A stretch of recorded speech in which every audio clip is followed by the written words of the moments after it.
We'll see how to treat urinary tract infection as per the NICE guidelines. One needs to follow the local antibiotic guideline as per the hospital antibiogram in your case. But for the part 1 and part 2 Mrcp theory examination, these are the guidelines which need to be followed. First, you have to determine the fact that whether it's a symptomatic or a asymptomatic case. Asymptomatic bacteriuria should not be treated except in pregnancy, children younger than 5 years, and immunocompromised patients due to risk of complications. ठीक है.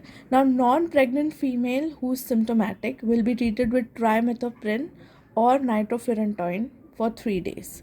There's no need to send urinary culture in this case.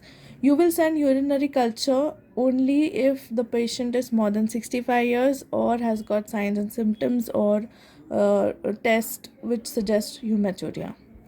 Pregnant female who is symptomatic, you will treat with nitrofurantoin. You will avoid nitrofurantoin near term. The second line you can use is amoxicillin or cefotaxime.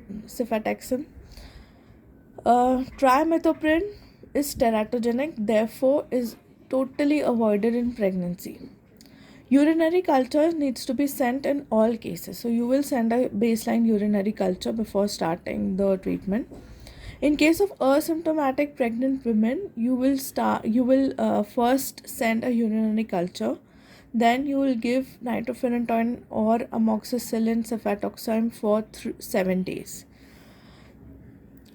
You will treat asymptomatic pregnant women to avoid pyelonephritis.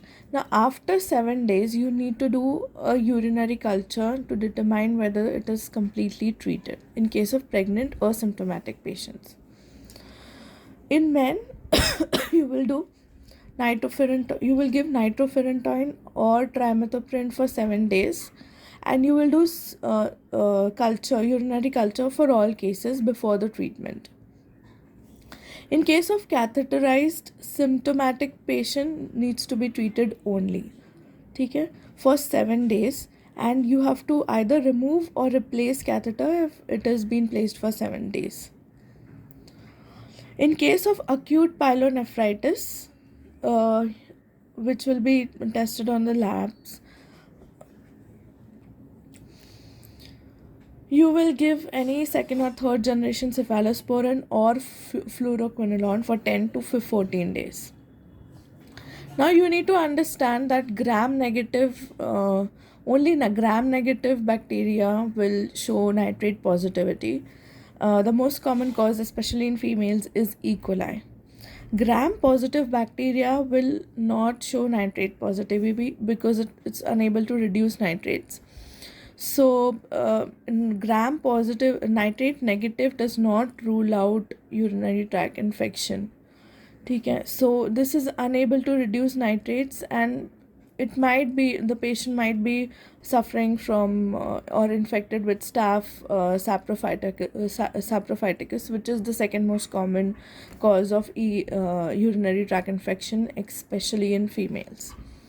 Okay, so this point is important while treating